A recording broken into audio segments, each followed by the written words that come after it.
नमस्कार, जय हिंद दोस्तों। आज हम देखेंगे खिलजी डायनेस्टी, एक ऐसा राजवंश जिसकी घटना मतलब जो गद्दी पर बैठे तो क्रांति कहलाई, लेकिन राज करा कुल 30 वर्ष और दिल्ली सल्तनत पर सबसे कम समय का ही राजवंश करने वाला राज करने वाला कोई राजवंश है तो वो खिलजी वंश है। आइए दोस्तों, खिलजी वंश का संस्थापक था जलालुद्दीन फिरोज खिलजी। इसकी उपाधि शाइस्ता खां थी, जो बलबन के वंश के द्वारा दी गई थी, कैकुबात के द्वारा। इसकी नीति बहुत उदार थी। देखो एक बात समझो आप, इन लोगों ने जो सत्ता हासिल की तो उस सत्ता में उदार नीति का एक्चुअली का मतलब बनता नहीं था वहां पर, वरना कोई ना कोई आपसे छीन लेगा उस सत्ता को। नीति उदार थी। इसके कुछ उदाहरण क्या है, जैसे इसने जो विद्रोही थे उनके साथ बड़े लिबरल तरीके से पेश आया। इसने मंगोल बसाए और यही मंगोल जहां बसे उसी जगह को मुगलपुरी या आज के जमाने मंगोलपुरी भी कहते हैं। किसके द्वारा हत्या हुई? हत्या होती है इसके भतीजे के द्वारा। नाम था जिसका अली गुरशास, वही जिसे आप अलाउद्दीन खिलजी कहते हो। इसको पता थी कि चाचा की हत्या करना इतना आसान काम नहीं है, इसीलिए इसको पता चला कि दक्षिण भारत में जाओ, देवगिरी विंध्याचल पर्वत को पार करिए, देवगिरी से धन लूट कर आया और उसी पैसे के माध्यम से, छल से, कपट से इसने अपने चाचा जलालुद्दीन फिरोज खिलजी की हत्या कर दी। यही अलाउद्दीन खिलजी है। कहां हुई थी हत्या? कड़ा व मानिकपुर में इसकी हत्या की गई थी। अब अलाउद्दीन खिलजी इस वंश का सबसे इंपॉर्टेंट शासक, सवाल आता ही आता है। उपाधि है सिकंदर सानी, मींस सेकंड अलेक्जेंडर। ये क्या करना चाहता था भैया? ये दुनिया जीतना चाहता था, ठीक है। इसी ने कॉन्सेप्ट ऑफ किंगशिप दिया, एक अलग राजत्व का सिद्धांत दिया, जिसमें इसने कहा, देखो आपको मैंने बलबन का बताया था कि डिवाइन कॉन्सेप्ट, कि मैं जो गद्दी पर बैठा हूं, गद्दी पर इसलिए बैठा हूं मैं क्योंकि मुझ पर खुदा की मेहरबानी है। बोले नहीं, खुदा की मेहरबानी नहीं है, शक्ति ही सत्ता का स्रोत है, पावर है इसलिए गद्दी पर। इसने कहा शक्ति ही सत्ता का स्रोत है। धर्म को राजनीति से अलग कर दिया इसने और मंगोलों के प्रति इसने रक्त और तलवार की नीति अपनाई। याद रखिएगा, लोह व रक्त की नीति किसकी है? मैंने इसीलिए नोट करके लिखा है कि लोह व रक्त की नीति बलबन की है। इसने मंगोलों के प्रति रक्त और तलवार की नीति का पालन किया था। आगे देखिए, ये शख्स अपने द्वारा जो उसने सैनिक अभियान किए, जो बाजार सुधार किए, जो मिलिट्री रिफॉर्म्स किए, उनके लिए बड़ा प्रसिद्ध है। इसके मिलिट्री रिफॉर्म्स देखिए, इसने दाग व हुलिया प्रथा शुरू की। दाग जिससे घोड़े की पहचान हो सके कि भाई ये सल्तनत का घोड़ा है। चेहरा मतलब जो सोल्जर होता था, जो सैनिक है, उसका चेहरा लिखने की परंपरा शुरू की। सेना को नगद वेतन दिया और इसने पता है मिलिशिया टाइप नहीं रखा था। इसने कहा, मिली समझते हो कि जब जरूरत पड़ी तो सेना को इकट्ठा कर लिया, ऐसा कुछ नहीं था। इसने क्या किया? इसने परमानेंट आर्मी रखी कि भाई आप यहीं रहिए और सेना को नगद वेतन दिया। अलाउद्दीन खिलजी के पास सल्तनत की सबसे बड़ी सेनाओं में से एक सेना थी। अच्छा, एक चीज और सोचो, इतनी बड़ी सेना को सैलरी देना भी आसान नहीं था, इसलिए किया यह गया कि बाजार सुधार किए गए ताकि कम खर्चे पर बड़ी सेना चल जाए। भाई उद्देश्य क्या है? बड़ी सेना रखना। तो अब बड़ी सेना कैसे रखी जाए? या तो वेतन ज्यादा दो आप, या फिर जो है उनके खर्चे कम करो। तो सीधी सी बात थी, खर्चे कम किए गए, मार्केट रिफॉर्म्स किए गए। तो दाग व हुलिया प्रथा, नगद वेतन, स्थायी सेना, इन सब चीजों को आप ध्यान रखेंगे। अब आते हैं मार्केट रिफॉर्म्स। सबसे बड़ा सवाल, what is the goal of these market reforms? The goal of these market reforms why to maintain a big army on low cost. एक कम खर्चे पर बड़ी सेना रखना इनका उद्देश्य था। ये पूछा हुआ सवाल है कई बार। इसने क्या किया कि एक ही बाजार में सब कुछ बिकता था। बोले ऐसा नहीं होगा, बाजार अलग अलग करो। जो महंगी वस्तुएं हैं उसका बाजार अलग करो, घोड़ों मवेशियों का बाजार अलग करो, और जो रोजमर्रा की वस्तुएं हैं उनका बाजार अलग करो। और परमिट सिस्टम लागू किया कि बाजार में अगर कोई भी व्यापारी आता है तो परमिट सिस्टम लागू होगा। और जो विदेश के व्यापारी हैं इसने कोशिश की कीमतों को कंट्रोल करने की, कि सरकार का नियंत्रण रहेगा कीमतों पर। बाजारों को वस्तुओं के हिसाब से अलग अलग किया गया।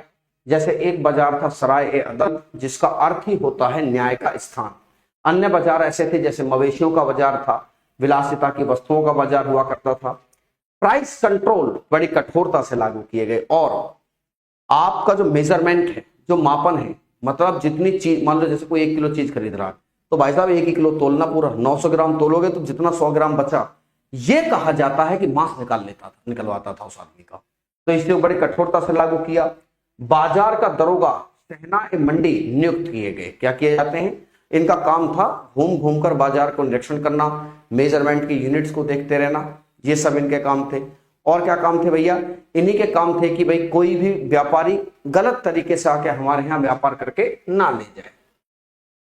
फिर आते हैं agriculture reform, backbone of the economy. बिना एग्रीकल्चर के क्या था? एग्रीकल्चर रिफॉर्म्स में भूमि की पहले मेजरमेंट कराई। भूमि की मेजरमेंट को मसाहत कहा, क्या बोलते हैं? भूमि की मेजरमेंट को मसाहत कहा गया। और जिस आधार पर भूमि मापी जा रही थी उसे बिस्वा प्रणाली कहते थे। बिस्वा प्रणाली के आधार पर भूमि को नापा गया।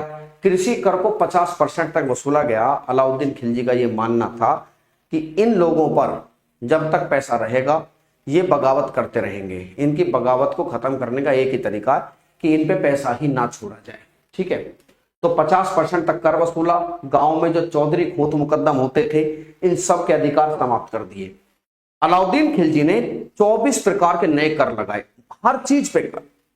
उसको पता था कि जब तक पैसा है जब तक ही बगावत है, पैसा खत्म बगावत खत्म। तो जो अलाउद्दीन खिलजी ने क्या किया, अलाउद्दीन खिलजी के निर्माण है अलाई दरवाजा और सीरी फोर्ट इसने ही बनवाया था। अब जो बहुत इंपॉर्टेंट चीज है जो आपको पढ़नी है वो है अलाउद्दीन खिलजी के सैनिक अभियान। अलाउद्दीन खिलजी के सैनिक अभियानों को it can be divided into 2 parts, the invasion of north India and the invasion of south India. Sikandar सानी बनना चाहता था, विश्व विजेता। कहते हैं कि दिल्ली का एक कोतवाल हुआ करता था, नाम था अलाउल मुल्क।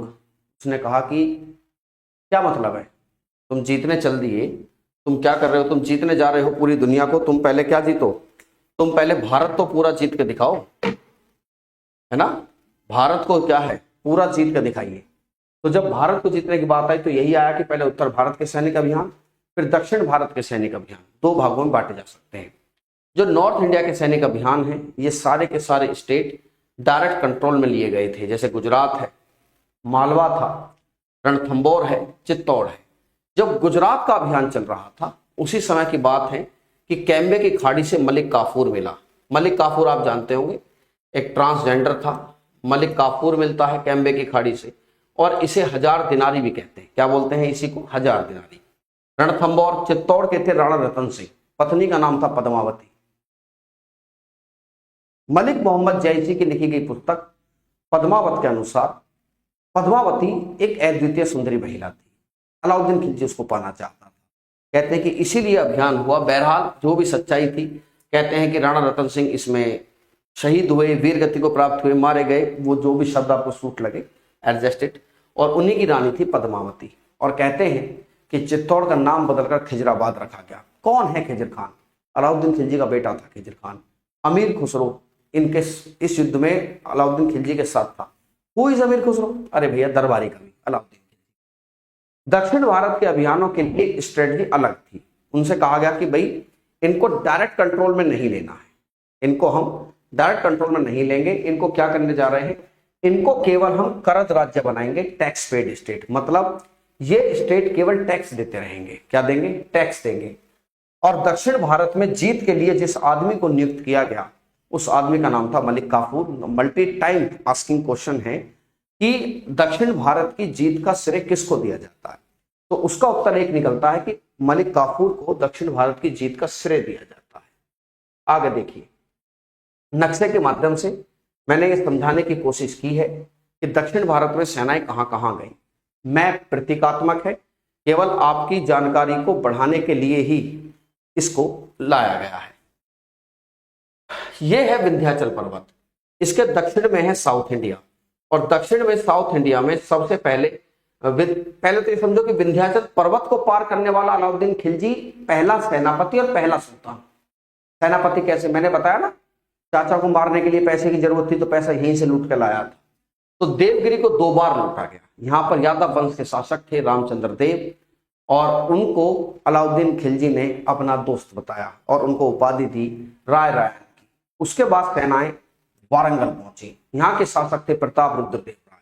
काकतीय वंश के ये शासक अपनी मूर्ति बनवाते हैं, सोने की चैन पहनाकर कहाँ आते हैं, सामने ले आते हैं मलिक काफूर के। और मलिक काफूर समझ जाता है कि अधीनता को स्वीकार कर लिया गया है। यहीं से कोहिनूर का हीरा मिला। क्या मिलता है? कोहिनूर का हीरा। फिर कहानी सेनाएं द्वार समुद्र पहुंची। होयसल वंश के राजा बल्लाल देव थे। रिजल्ट वाज द सेम, इनको जो है जीत लिया गया। फिर एक खबर मिलती है कि दक्षिण में पांड्य देश है। पांड्य देश में दो भाई वीर पांड और सुंदर पांड के बीच में उत्तराधिकार को लेकर झगड़ा चल रहा था। कहा जाता है कि एक भाई ने मलिक काफूर को बुला लिया। मलिक काफूर वहां पहुंचा, राजा हाथ नहीं आए या राजा पकड़े नहीं जा सके, तो पॉलिटिकल पॉइंट ऑफ व्यू से जीत अधूरी रह गई। लेकिन कहते हैं कि वहां की राजधानी मदुरै और जब पांड्य देश को लूटा गया, वो धन सबसे ज्यादा धन था। मतलब दक्षिण भारत के अभियानों में अगर धन सबसे ज्यादा कहीं मिला तो वो कहां से मिला था? पांड्य देश से। इस बात को याद रखिएगा। एक चीज इसको मैनेज कर लो कि सेनाएं कैसे कैसे गई थी।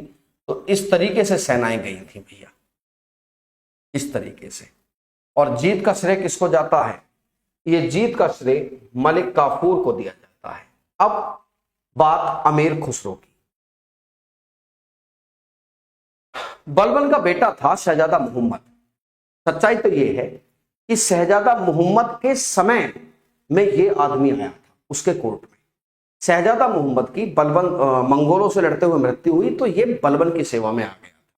तो जो अमीर खुसरो है, इसके बारे में कहा जाता है कि इसने 7 सुल्तानों का काल देखा है और यह अलाउद्दीन खिलजी का दरबारी कवि था। भले ही इसने 7 सुल्तानों का काल देखा हो, लेकिन अगर यह पूछा जाए कि भैया यह दरबारी कवि किसका है, तो यह अलाउद्दीन खिलजी का ही दरबारी कवि था।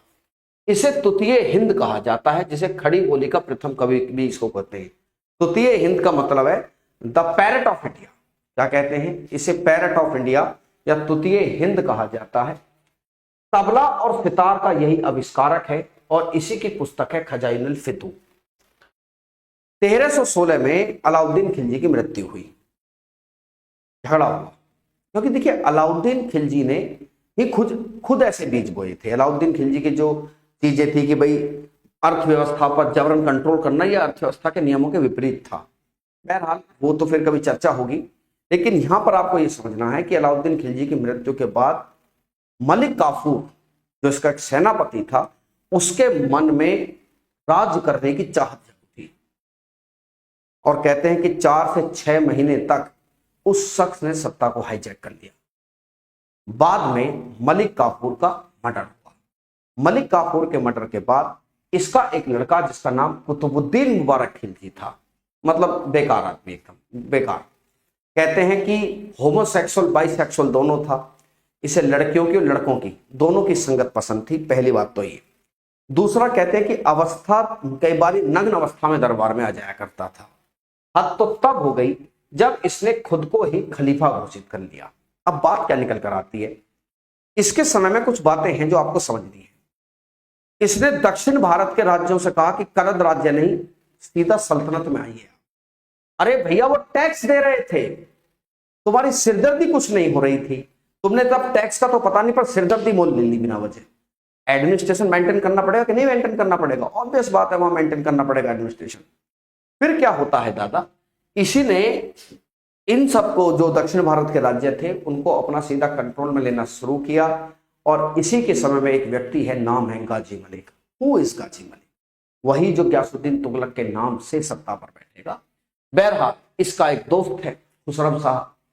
कहते हैं दरबार में उसके साथ कई बार ये चुम्बन अवस्था में आ जाता था, तो उसने इसकी हत्या की। 1320 में इसकी हत्या की। गद्दी पर वो बैठ गया। जो इसका प्रेमी था गाजी मलिक को लोगों ने बुलाया कि देखिए हो क्या रहा है, what's the going on, is it throne, is it सल्तनत? कहते हैं कि उसने वो आया, उसकी हत्या की गाजी मलिक ने, जिसे ग्यासुद्दीन तुगलक कहते हैं। ये गाजी मलिक की तारीफ है कि गद्दी पर बैठते ही उसने कहा कि अगर कोई भी व्यक्ति सल्तनत का आज जिंदा है या इन खिलजियों के वंश में से कोई है तो वो आ गया है।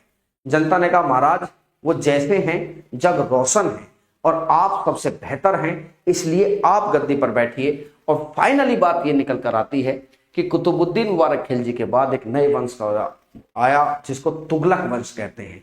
तुगलक वंश दिल्ली सल्तनत पर सबसे लंबे समय तक राज करने वाला राजवंश था। 1320 ईस्वी में इसकी हत्या कर दी गई। अलाउद्दीन खिलजी के बारे में कुछ लोगों ने कहा है कि ये भाग्यवादी व्यक्ति है ना। कुछ लोगों ने कहा कि अलाउद्दीन खिलजी के कार्यों से, अलाउद्दीन खिलजी के प्रताप से हुआ ये कि ये धरती अत्याचारों से मुक्त हो गई। एक बात और याद रखेगा अलाउद्दीन खिलजी के बारे में, उसने कुछ नियम भी बनाए थे ताकि लोग आपस में इस तरीके से ना मिल सके कि मुझे नुकसान पहुंचा दें। जैसे अमीर अमीर की लड़की से शादी उसकी मर्जी से करवाते थे, शराब को इसने प्रतिबंध कराया, मीटिंग भोज जो आपस में मिलते थे ना उसका बोलते हैं देख लेंगे राजा को, इतने वो सब उसने बंद करवा दिए। तो ये है खिलजी वंश मेरे प्यारे साथियों। उम्मीद करता हूं सेशन आपको अच्छा लगा होगा, ठीक है। और कोई भी सुझाव है आपका, कमेंट सेक्शन आपके लिए हमेशा खुला है। और आप सभी लोगों को हैप्पी होली दोस्तों। जानवरों को नुकसान नहीं पहुंचाना है, किसी प्रकार से इस तरीके से होली नहीं खेलनी है कि किसी प्रकार का सौहार्द खराब हो।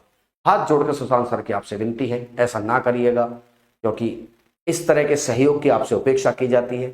आप करेंगे क्योंकि आप आने वाले समय में इसी सौहार्दपूर्ण समाज का निर्माण करने के क्रम में एक महत्वपूर्ण स्तंभ है दोस्तों। धन्यवाद। हैप्पी होली।